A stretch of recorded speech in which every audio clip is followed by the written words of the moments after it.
Hi, how did you find lesson one? Hopefully, you took the time to start to look at your current relationship with food and how, when you think about certain food groups, what kind of thoughts and feelings get triggered alongside those food groups. Also, the part two of the exercise was to start looking a little bit deeper at a problem or something that you've got going on in your life at the moment, whether that was something relating to food, like comfort eating or boredom eating, or whether it was something to do with a relationship or your health, and actually shine a light on it and really start to be curious and examine what might be really going on in that situation. So, that first lesson was really about starting to get your mind going and starting to getting you to delve a bit deeper, because that is essential when it comes to actually starting to break down and really understand what's going on with you in terms of your relationship with food. And we can spend so much of our lives ignoring some of these messages that we are being given. Okay, we go through our lives wearing these masks, these are strategies that we learn in childhood. So we kind of hide behind the masks of not allowing ourselves to be too vulnerable. And so this course is inviting you to actually be brave and to be curious and start looking beneath the surface. And it's when you can begin to do that that your answers will start to become a lot clearer. So, moving on to today's lesson. Okay, today we're going to take a trip down memory lane. So much of our relationship with food starts in childhood. Your weight may not actually present in childhood. For me personally, I've been overweight all of my life. Um, I think, as a child, I was overweight and I was a normal weight up until about the age of 5 or 6. And that was when my weight started to go on. And I can track back a number of connections as to why that happened. So today you're going to have an opportunity to go back and look at food in your own family. So some of the connections I've made in my own childhood and growing up since I've started to do the deeper work about my own relationship with food. I come from a family. My mum really struggled to show us that she loved us. I know that she does, but she struggles to do it in a conventional way through kisses and cuddles and positivity. And as I've got older, I've been fortunate enough to be able to connect with my mum and understand her own childhood, which has subsequently helped me to understand why she was like she was. My mum worked full time. That was something she was adamant and very sure that she wanted to do. And because of that, her availability for us was quite limited. So I can remember as a small child growing up desperately wanting some of my mum's time. But of course, she worked full time. When she was home, she was busy cleaning and cooking and doing all the chores that a mum should do. Now, my dad didn't actually want my mum to work full time, and so the story I've been told was that if she chose to work full time, she would still have to do all the jobs that a stay-at-home mum would do. And so, now as an adult, I can see that my mum was incredibly busy. Tie into that my mum undiagnosed OCD for sure. So I remember as a child waking up on a Saturday, which would be the day that my mum was around. And by the time I got up, all the chairs in the kitchen would be on top of the table and she'd be doing a deep clean. And so I probably was about 5 or 6 years old. And I can remember desperately wanting some of my mum's time and attention. And she was busy. And so she would give me the tin of biscuits and she would say, go into the lounge and watch telly and be a good girl. And I can remember sitting there with my tin of biscuits, feeling quite rejected and quite unloved, and finding comfort in those biscuits, in that food. And so there was definitely a connection made at that point with feeling lonely, feeling sad, feeling rejected, feeling unloved. and the biscuits making me feel better. So that was one connection that I can track back to my family. Also, I think I shared in an earlier video, you know, I was born into a family. The key messages I received was about me as a child was I love to sleep and I love to eat. And oddly, you know, they're two of my favorite things still to do today. So these were key things that were being said around me growing up. Now, I had an older sister. She was 4 years older than me, and she was incredibly fussy as an eater. And so dinner times in our family were quite interesting. And I was a very smart cookie as a kid. So I learned quite quickly that if I ate everything on my plate and ate everything on my plate quickly, I got praised and recognized from my mum for that. And not only did I get praised and recognized, my sister would get told off for being fussy. My mum would say to my sister, "Why can't you be like Hayley? She's such a good girl." So it was like a double win. So I learned that if you eat up like a good girl, you get praised and recognized for that. Tie that into mum not being around very often. Getting that praise and recognition from my mum made me feel really important and really visible, which after all is all we want as children.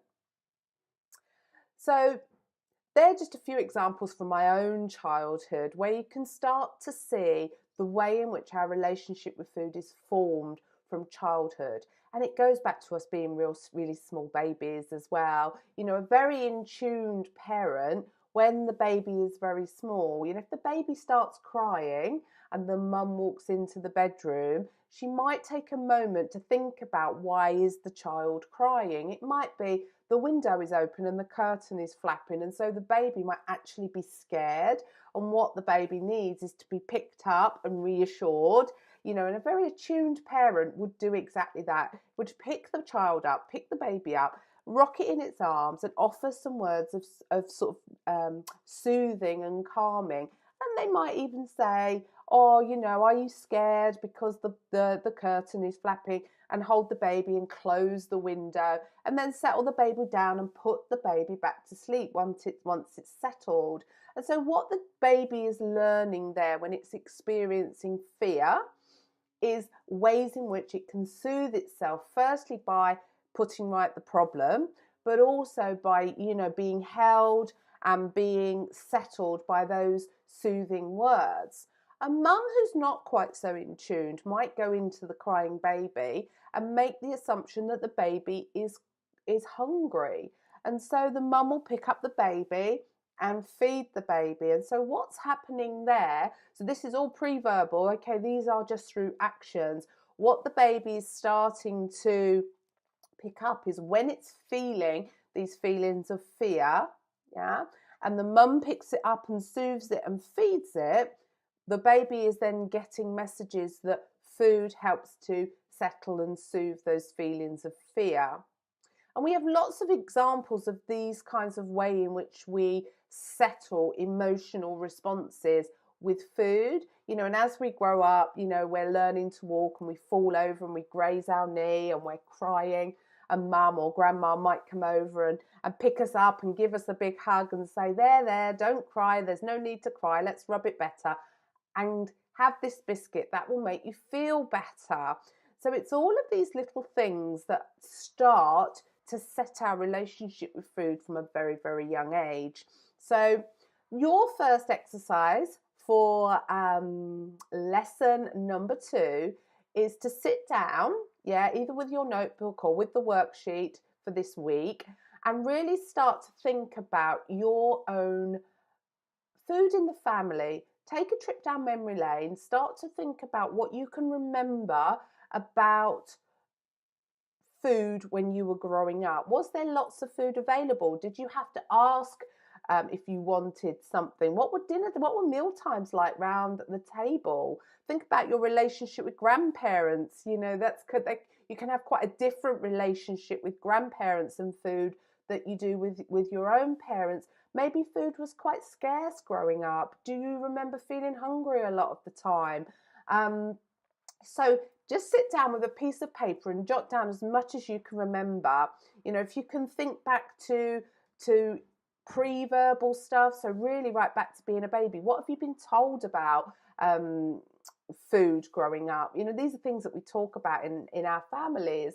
So spend a bit of time just writing down as much as you can remember in relation to food. You know, think about school dinners, anywhere where there has a food connection.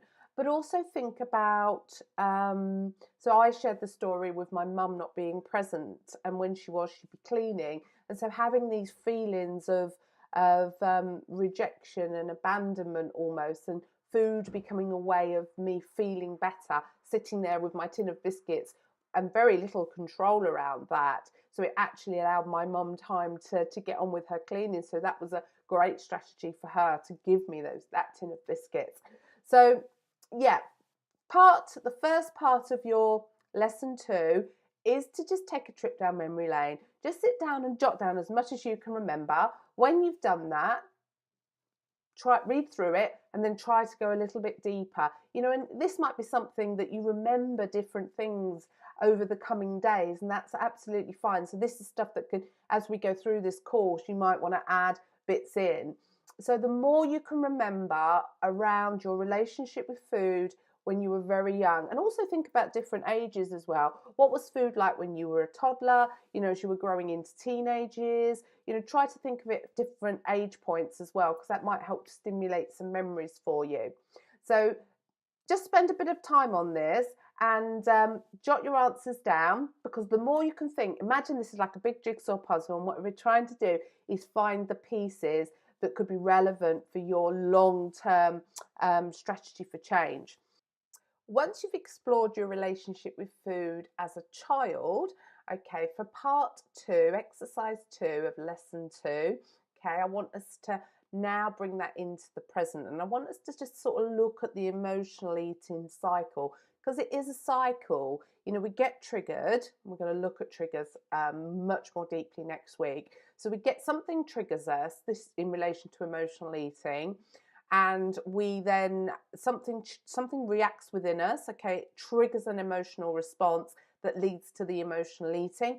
That then leads to feelings of guilt or shame or anger, whatever gets triggered, and then that so we continually go around this cycle. Okay, so looking at things that trigger that cycle for us, and also looking at ways in which we can interrupt that cycle, is really important for long-term change. So this kind of, when we start to look at the emotional cycle or the emotional eating cycle, there's emotions and situations that kind of trigger us. So reward and comfort are situational triggers, and then guilt and shame are emotional triggers. Okay, so when you think of rewards, again, this links back to childhood. You know, we learn to reward and treat ourselves with food. Okay, and I'm sure you can relate to that. So I want to just explore that a little bit more with you in this exercise. And also the comfort side. So these emotional eating patterns that we get caught in. And, you know, it's so easy before we know it that we are overeating for any emotional trigger. Now, emotional eating is actually quite normal, and also rewarding and treating ourselves with food is quite normal, and it's actually enjoyable to do. But when we are increasing, when we are gaining weight, or when we are then cross with ourselves for doing it, or it's having an impact on our health, that's when those cycles are unhelpful and need looking at. Okay, so we've got reward and comfort, and we've also got the emotional stimulus that goes alongside that, and that is guilt and shame. And guilt is where we feel bad about doing something. So it's important to know the difference between guilt and shame, because they are fundamentally different. So guilt is when we feel bad about doing something, whether that's an eating behaviour or whether we've said no to somebody and we get these feelings of like we've done something wrong. So it's a feeling about something that we've done. Okay, shame is a very deep-rooted feeling about us not being good enough. So guilt is about something we've done, and shame is this overwhelming feeling about who we are and how of not being good enough. Okay, so in today's activity or today's exercise, I want you to just start thinking about those 4 areas, and I want you to start thinking about your relationship to those 4 areas. So which of those areas can you relate to, And can also want you to start thinking about when these patterns first started. So there might be some correlation between this exercise and your past exercise. And I also want you to just start thinking about triggers. Okay, triggers are something we're going to cover off more next week. Next week is all going to be about emotional eating and breaking the cycles of emotional eating. And knowing what triggers you emotionally is so, so important.